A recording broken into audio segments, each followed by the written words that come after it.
This is Jakarta. Frantic, colorful, delicious, vibrant, exciting, gritty, yet friendly. And to me, a criminally underrated city. Let's share 2 full travel days here in Indonesia's capital, but at 2 drastically different price points. And the area will be starting for our super budget-friendly day along the street Jalan Mangga Besar. It's a really bustling street, and in the evenings there's an entire long row of street food stalls that open up. And I figured we'd turn a corner off the main road, and so we're just on a side street off of Jalan Mangga Besar. This is Mangga Besar 1, looking for breakfast, but we found one without a sign, which is always a good sign. Right at the entrance, I ordered a beef nasi uduk and was led to my seat. As Chef plated my meal, the smells permeating throughout the small shop had my mouth watering, and I just couldn't wait. The plate was brought over, and I had to take a moment to really appreciate this plate that included 2 types of eggs, this delicious smelling beef, and a spoonful of hot sauce, all topped on a bed of rice, with a side of chips drizzled with a peanut sauce. Felt criminal that it costed just 18,000 IDR, which is literally less than $1.25 US. With a quick first taste of everything on the plate, honestly, expecting it to taste okay at best based on the price, I was so pleasantly surprised. It was all absolutely delicious with a lot of integrity, but the standout for me had to be the beef. That beef, it's got this pulled pork texture. Oh, so good. As I ate, I noticed the team doing their daily prep, with one person cleaning the banana leaves that line each plate, and another doing something so cool, wrapping takeout portions of those delicious chips with a candle lit to quickly melt the bags to seal them shut. With my belly full, it was time to burn off some of those calories, and just a quick ride over is Taman Fathahillah in Kota Tua. I decided to pick up bajai, which I generally don't recommend to anyone who is a tourist, since the Grab app gives you both the confidence of upfront pricing and real-time mapping. But if you're feeling adventurous, it really is quite fun, with the ride from Jalan Mangga Besar to the entrance of Taman Fathahillah costing 30,000 IDR. And as you saw, we just got out of the bajai, and now we're going to head into the square and just check it out. Completely free to stroll around, and so if you're on a budget, it's a fantastic place to come and just take in the sights, just check things out. The architecture is gorgeous. The Museum of History of Jakarta is that gorgeous building dominating the square. And with an entrance fee of just 5,000 IDR, which is like 35 cents US, it's definitely very budget friendly. But you probably noticed that the square is completely empty, and it's because actually I came here on Monday because all year round on Mondays, most of the businesses are actually closed and it's a lot less busy. So if you don't like huge crowds, then definitely come here on Mondays. But despite having breakfast less than 2 hours ago, all those steps got me feeling peckish, so it was snack time. I hopped on a Grab and headed just a 5-minute ride back southbound to Glodok Pancoran. And this is kind of like the OG Chinatown of Jakarta. And we're actually going to go under this gate, walk there because there's a traditional market that's perfect to explore and guaranteed to have tons of snacks to buy and boatloads of potential shopping to be had. I mean, just look at all of this, and it's just endless. And it's down one of these hidden alleyways that I saw 2 women cooking something that smelled awesome. So I had to give it a shot. I waited patiently to get the fresh goodness and learned that I just got pia, and I can't wait. I don't even know which one this is, but we'll give it a go. Definitely chocolate, but so flaky. I wish you could see this. Hold on. So good. And with the small snack refueling me, I spent another couple hours just trying to explore every sub-alleyway that I could find. And the next thing I knew, I had somehow wandered into a quiet residential neighborhood, and I was hungry and ready for lunch. I'm going to show you some B-roll of this neighborhood, but this really is a very quaint residential neighborhood, kind of stuck in the middle of a bunch of hustle and bustle big streets. But I decided to have lunch at a local warteg, which is what locals often call a touchscreen restaurants, because you just got to tap the window at the food you want to add. And it's got this sort of full-service buffet style. So I got 2 different types of eggs, one of them clearly drenched in something very spicy, and we got some long braised chicken. Look at these hot chilies with this beautiful dark green vegetable, which I don't even know what it is. And of course, gotta get a little bit of that Indomie life right in here. So I can't wait to dig in. Let's check it out. All in all, it was a delicious, quick and simple meal that gave me a really good fix. And like all things today, the pricing felt like I was robbing them, coming in at 25,000 IDR. Having just wandered around a sprawling market for over 2 hours, you'd have thought that I must have picked up a souvenir or 2 in that time. But I had been fighting the urge because I wanted to take you guys to an interesting mall called Block M. Although many tourists have visited Block M, it still truly is a very local shopping complex with 5 upper floors and 2 basements. The upper floors I'm not really interested in, but the basement levels, ooh, that's where it's at. The first basement level is micro and custom workshop central. Some making custom trophies, other custom hats and t-shirts. And check out this incredible stall with this guy handcrafting rings, all ready for you to come with your own stone to set into any of his hundreds of creations. I round one of the hundreds of corners and see this. A vintage music store selling cassette tapes, complete with listening station and all. He had American music cassette tapes like these Whitney Houston joints, Tina Turner, Diana Ross, all of that. But when I saw these walls of vintage Indonesian artists, I knew without a shadow of a doubt that there is no way I could possibly find any of these anywhere else other than in Indonesia. So I chose an album cover that I thought looked dope from 1979 called Gubuk Derita, because I thought my man here looked like Indonesian Lionel Richie. I do not own a cassette tape player, but if this video gets 5,000 likes, I will buy a cassette tape player and we'll live stream together a listening party. And best of all, asking price for all the hundreds of Indonesian music cassette tapes at this store, 30,000 IDR, the equivalent of $2 US. I headed out of Block M and caught a Grab scooter taxi back towards my hotel, but all that walking, eating, and shopping in the sweltering heat had me feeling like just taking a break. And throughout Jakarta, actually all of Indonesia, you will see these places called warung kopi, or as the sign says, water cup for short. It's just a stand, super cheap, really local, and as you probably saw, there's instant options, and so this is an iced, already sweetened and creamed instant coffee. So nothing to write home about, but it's just really something that really lets you experience life like a local, because they are everywhere. And to give you an idea of pricing, it's like maybe 25 cents US. After the coffee, I headed back to my hotel to wash my face and drop a deuce. This hotel is called Hotel Santika Premier on Jalan Hayamuruk. And the only reason I'm lucky enough to even know about this area is because of the business I'm doing here in Jakarta, and a lot of the vendors and suppliers that I'm vetting are all located in this one building called LTC Glodok, which, as you can see from this shot right here, I could literally throw a rock at it from this hotel room window. You can find 3-star hotels for $30 US a night or less in many parts of this city, but Santika Premier here, most important to me, is super duper clean and rated as a 4-star hotel. I paid just 600,000 IDR per night, which is the equivalent of $41 US for a room like this. But anyways, after a quick dump and face wash, I headed back to where we started the day, on Jalan Besar. I'm right in the middle of the two multi-directional ways, but I just want to show you that the street food stalls are already being set up. You can see the durian guys there, and all the other stalls, they're literally constructing these tents that they do every single day. On both sides of Big Mango Street, the stalls were going up quick, with some already serving hungry customers. There are so many options, including some I can't bring myself to try, like, for example, cobra meat. Just can't do it, man. Seeing them slithering in their cages makes it even weirder for me. Spending about an hour to check things out, and so after walking up and down this entire strip, deciding on what to eat, I decided for appetizer I'm going to go with something called sate padang, and it's just a mix of beef and chicken.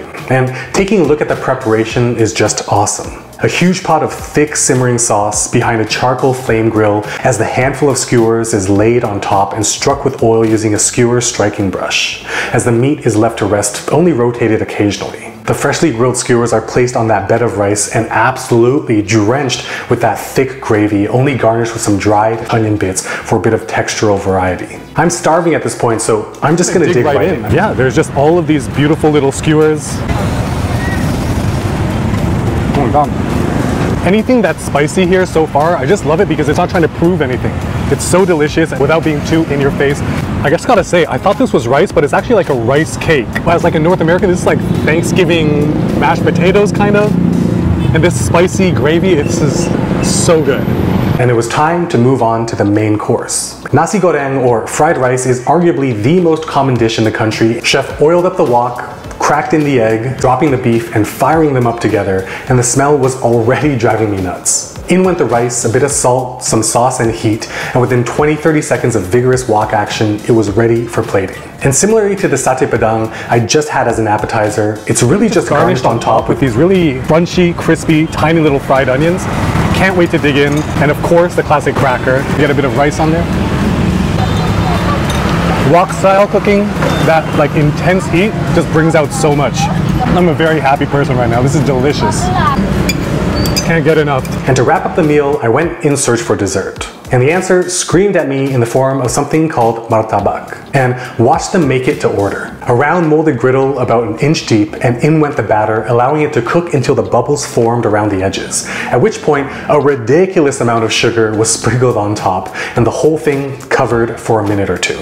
Uncovered, you can see the bubbles had formed across the entire exposed surface and it was released from its mold. Brought over to the cutting board where an insane amount of butter or maybe margarine was slathered. Then sprinkled first with crushed peanuts, then completely concealed with chocolate sprinkles, and finally drizzled with sweet condensed milk, folded in half and cut into cubes before getting boxed up and handed to me. And I gotta say, at this point, it's still scalding hot. This one's super chocolatey, buttery. My hand's getting burnt right now. Let's take this and share it with other people. I haven't had that many carbs and that much sugar in one day in literally over 2 or 3 years, and I was ready to pass out.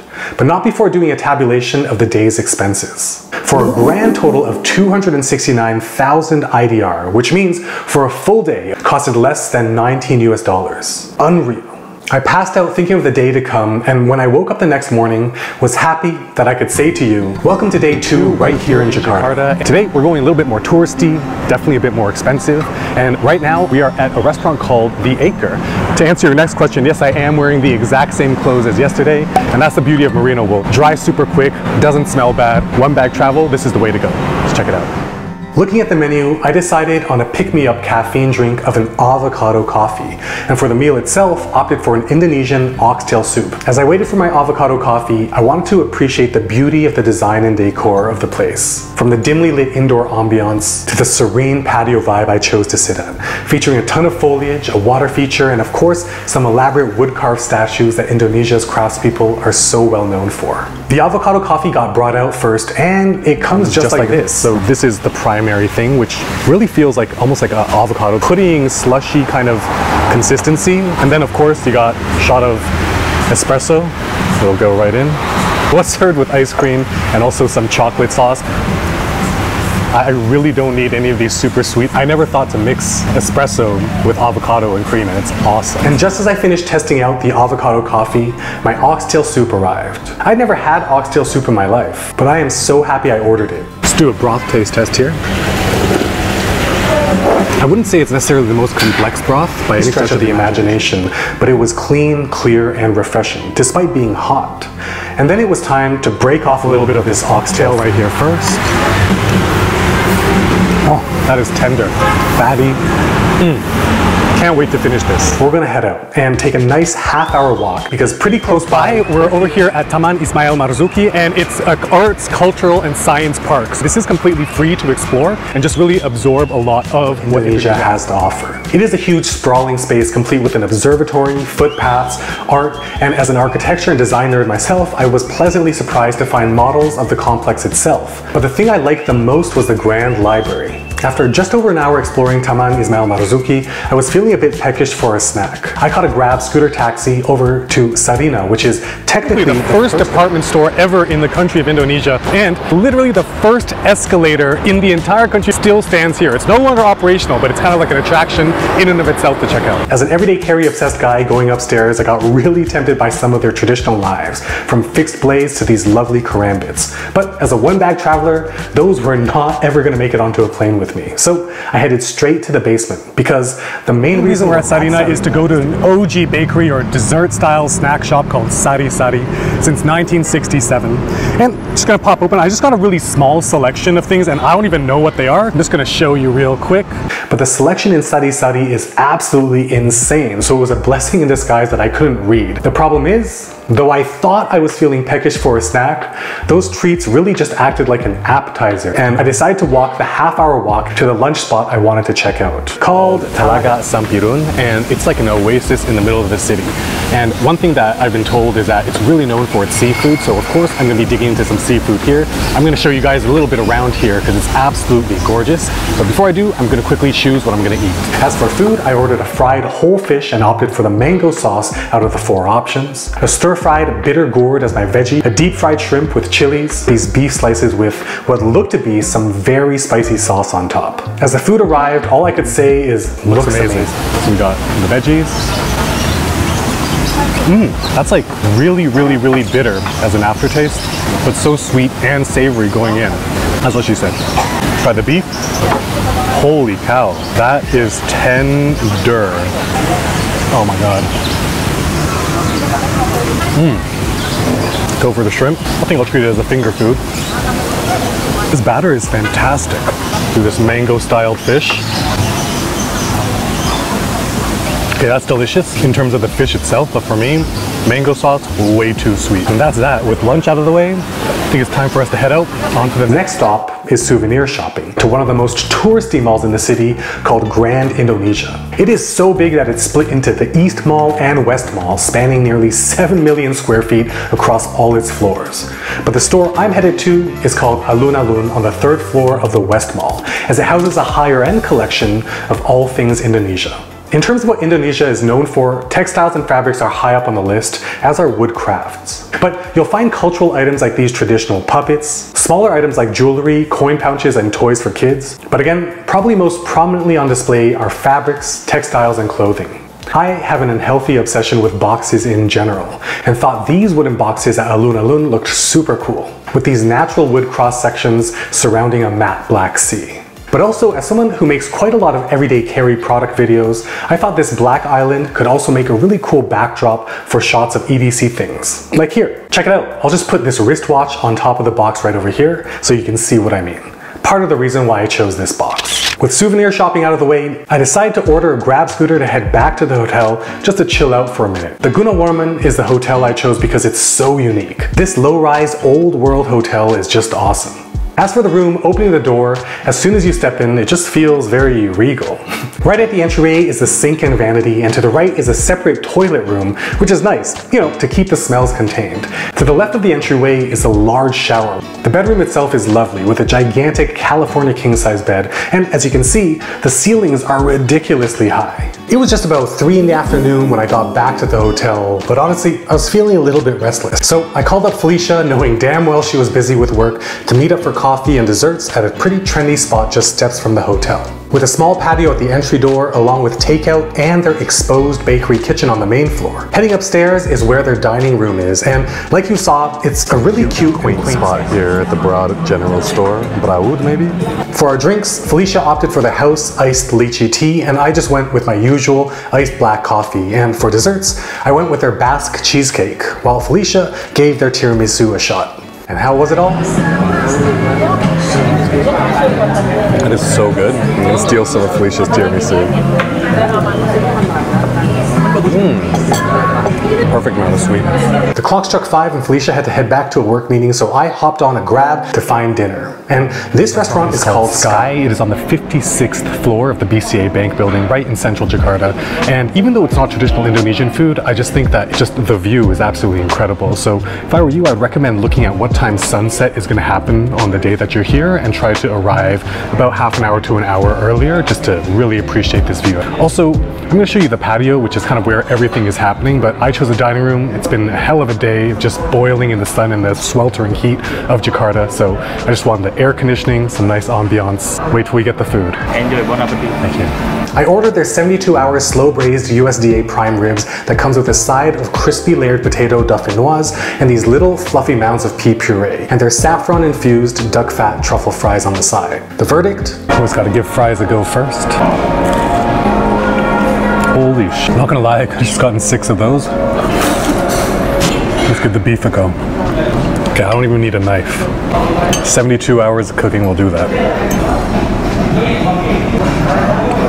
Yo. With the tail end of our touristy day 2 done, it's time to tabulate the grand total. But if you are from Jakarta or live in Jakarta, I would love your recommendations on places to try down in the comments the next time I plan on visiting.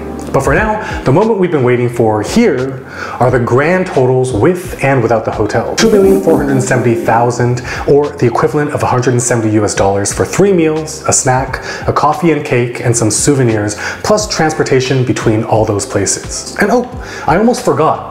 Having an idea of how much to expect to spend every day in Jakarta still won't do you any good if you don't know everything you need to do in your very first hour after your flight lands in Indonesia. So if you're planning a trip, you will definitely want to watch this video right over here.